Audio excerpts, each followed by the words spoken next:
आदमी पार्टी का देख सकते हैं आप यहाँ पर जनसंपर्क सदस्यता महाअभियान का आयोजन किया गया था, जिसमें कि जिला पंचायत से चुनाव लड़ी हुई सीमा शर्मा के द्वारा ये आयोजन किया गया। आयोजन के दौरान पर ये प्रदेश के अगर मैं बात करूँ रीवा के सिंह जी आए हुए थे, उसके साथ में आनंद मंगल जी आए हुए थे, वरिष्ठ नेता हैं, उनके साथ में कई नेता आए हुए थे जिन्होंने कार्यक्रम यहाँ पर किया। बरसात का मौसम होने के बावजूद भी काफ़ी संख्या में आप देख सकते हैं आम आदमी की सदस्यता यहाँ पर ग्रहण हुई है। अगर मैं क्वांटिटी की बात करूँ, कितने सदस्यता हो गई होगी संभवतः? 550 के बीच में लगभग 550 के बीच में हुई है। और इस बीच में जो है तो बहुत सारे सदस्य आए हैं और आके भी चले गए हैं, जिनके नाम की काउंटिंग किसी दूसरे जन के बीच में है। बरसात होने की वजह से कुछ सदस्यता जो है काउंटर पे नहीं आ पाए और बाकायदा उनके नाम या लिस्ट बनी हुई है। लगभग संख्या इनकी बताई जा रही है 500 के आसपास में है। सियावल विधानसभा 78 में ये हुआ और ये पूरा कार्यक्रम, क्योंकि तीसरा विकल्प अगर जनता चुन रही है तो तीसरा विकल्प क्या होगा, क्योंकि सिंगरौली में आगमन हो चुका है, सीधी में एक आगमन हो चुका है। पंजाब की अगर मैं बात करूं तो आम आदमी पार्टी की क्या कंडीशन है, दिल्ली में दोबारा हो चुका है, तो क्या परिवर्तन होगा, देखना दिलचस्प होगा। बने रहें हमारे चैनल के साथ। जिले से मैं राजू गुप्ता, कैमरामैन राज भौर के साथ। चाहे चुनाव लड़ने के बाद जैसे ही आपका पराजित हुई और आपने तुरंत पार्टी को बदल दिया, ऐसा क्यों? देखिए, ऐसा कुछ नहीं था कि मैं चुनाव के बाद मैंने पार्टी को बदल दिया। देखिए जो मेरा उद्देश्य है कि जो मैं चुनाव लड़ रही थी, मेरा उद्देश्य था कि जो हमारे क्षेत्र में भ्रष्टाचार हो रहा है वो रुके। मेरा उद्देश्य ये नहीं था कि मैं राजनीति में आऊँ। मेरा उद्देश्य था कि अपने चुनाव को लड़के एक माध्यम लेकर और मैं अपने समाज में काम करूँ, भ्रष्टाचार को रोकूँ, मेरा ये उद्देश्य था। लेकिन कांग्रेस और बीजेपी दोनों ही पार्टी में भ्रष्टाचार चल रहा है बहुत ज़्यादा, और मैं इसके खिलाफ हूँ। मैंने सवाल पूछा कि आप इससे पहले कांग्रेस में सदस्यता ले चुकी थी और सदस्यता अभियान आपने चलाया था, ऐसा क्या हुआ कि तत्काल आप जो है चुनाव पराजित होने के बाद में कांग्रेस आपको बुरी लगने लगी? नहीं, मुझे चुनाव के पहले भी कांग्रेस पसंद नहीं था। आपने मुझे कभी देखा कि मुझे जिला अध्यक्ष महोदय जी ने कई कार्यक्रमों में बुलाया, मैंने मना कर दिया कि मैं नहीं आ पाऊंगी।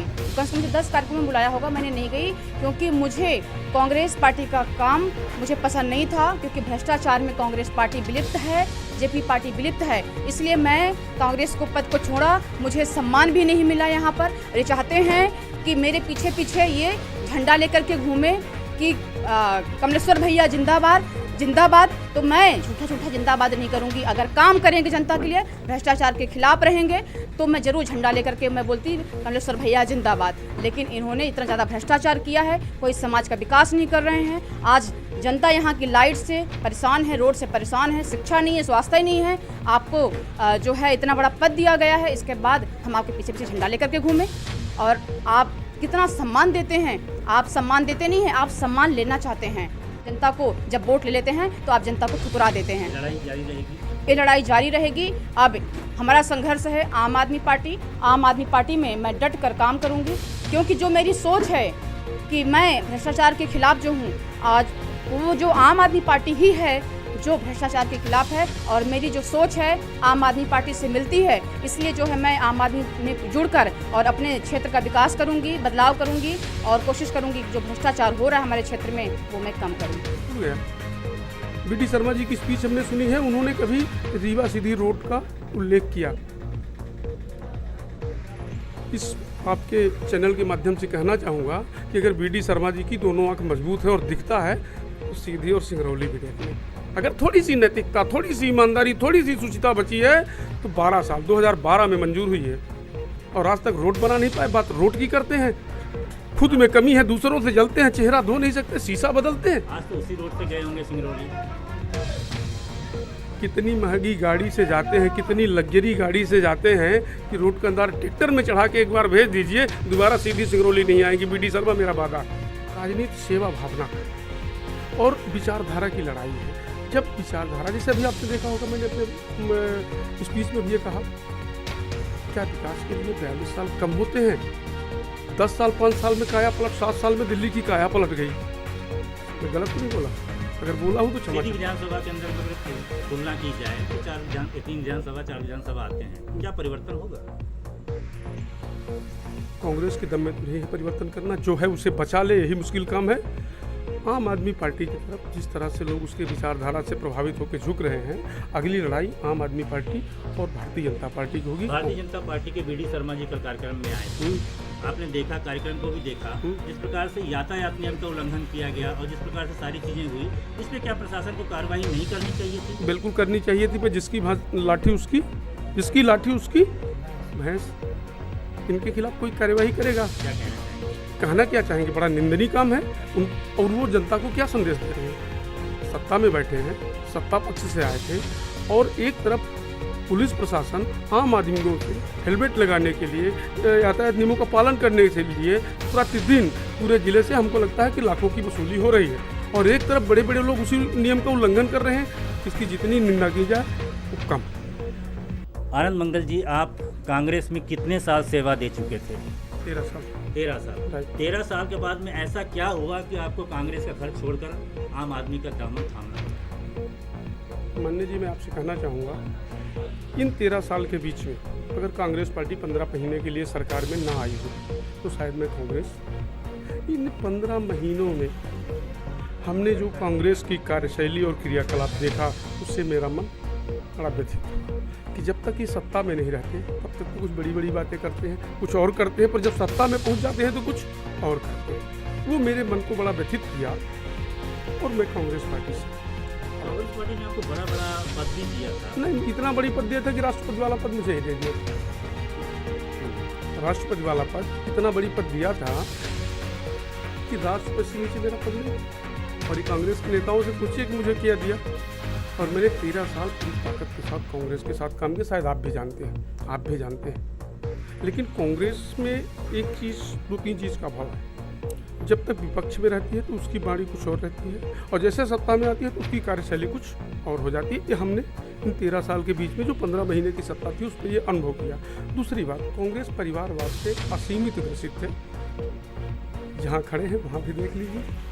आपको सीधी में नम्रता के लिए जाना जाता है कि आप हमेशा नम्रतापूर्वक रहते हैं, आपको गुस्सा नहीं आता है, तो क्या ऐसा सही है कि आपको गुस्सा नहीं आता है?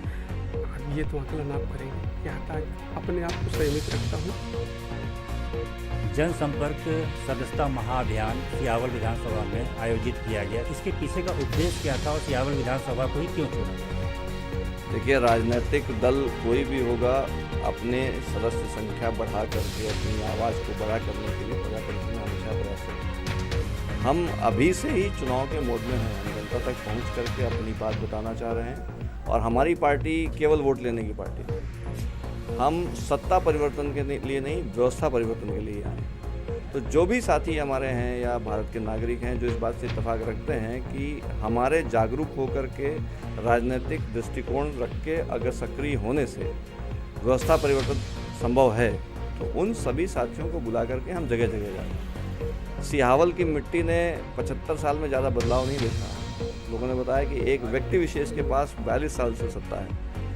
मूलभूत चीज़ें, एक अगर पर्यटक भी आएगा रोड से घूम करके चला जाएगा तो अमूमन यहाँ की आर्थिक स्थिति समझ में आती है। अभी अगर हम दिल्ली, भोपाल या रीवा के अनुपात में देखें तो यहाँ हम अमूमन 30-40 साल पीछे हैं। तो क्या यहाँ की जनता ने कोई अपराध किया था क्या कि यहाँ हम सुविधाएं नहीं देंगे? कोई काला पानी है क्या यहाँ? लोगों को निष्कासित किया गया, तो क्या वो निष्कासित की प्रक्रिया सीधी जिले की बात है। देखिए, एक परिवार में अगर प्रजातांत्रिक परिवार है तो मतांतर उसके स्वस्थ होने का सूचक है। मत का अंतर खूब होने चाहिए, खूब वाद विवाद होने चाहिए, खूब विचारों का टकराहट होनी चाहिए, और फिर जो मंथन मिलेगा, मंथन में से अमृत ही निकलता है ना, तो अमृत निकालने का ये प्रयास निकलेगा भी अमृत। आज के कार्यक्रम का क्या मानेंगे आप? बहुत शानदार। दिल्ली सिंगरौली एक सीधी में प्राप्त हुई है, अब दौरी कहाँ तक रहेगा? देखिए, ये अखंड भारत के हर हिस्से, हर स्क्वायर इंच में आम आदमी पार्टी जाना चाहती है, क्योंकि वो पार्टी नहीं, नियत, ईमानदारी की बात है। वो तो पूरे हिंदुस्तान में होनी चाहिए और सारी सीटें उठानी चाहिए। हम क्यों अपना सारा काम धाम छोड़ कर जाएं? हम कोई राजनीतिक पद के लिए नहीं आए। हम पूरे भारत को ये जगाना चाहते हैं कि जन कल्याणकारी राज्य की स्थापना हो सके, जहाँ जन कल्याण की ही योजनाएं बने और अंतिम छोर पे बैठे इंसान को। गांधी जी ने भी यही कहा, दीनदयाल उपाध्याय जी ने भी यही कहा कि अंतिम छोर के आदमी को जितना बेनिफिट मिलेगा उससे पार्टी पहचानी जाएगी। वर्तमान स्थिति आप सबको पता है, आप स्वयं एक टीवी चैनल में जिम्मेदार रोल दे रहे हैं, आप लोगों को दिखा रहे हैं पोल खोल के मन से कि क्या यहाँ चल रहा है। आप सभी के माध्यम से ये जनता की हकीकत उसके जीवन में कहाँ पर है वो ये समझ में आ रहा है। अब इससे सब उगता चुके हैं। पार्टी से कुछ इंतजाम नहीं होता, किसान चुपचाप बीज रोपण कर देता है। बीजारोपण हो चुका है, बड़े बड़े वृक्ष दिखेंगे, बहुत जगह दिखेंगे, बहुत हरियाली दिखेगी और अमिलिया की जमीन अपनी राजनीतिक ताकत दिखाएगी आने वाले समय। 2023 में कौन सा चेहरा होगा? किस चीज़ का चेहरा? देखिए, चेहरा बेस्ड पार्टी नहीं है, हमारा व्यवस्था परिवर्तन उद्देश्य है। चेहरा कोई भी हो, भगवान किसी रूप में उतार ले सकता है। और हाँ, हमारे चैनल को सब्सक्राइब करें, घंटी का बटन दबाना न भूलें, जिससे नई अपडेट आपको समय समय पर मिल सके।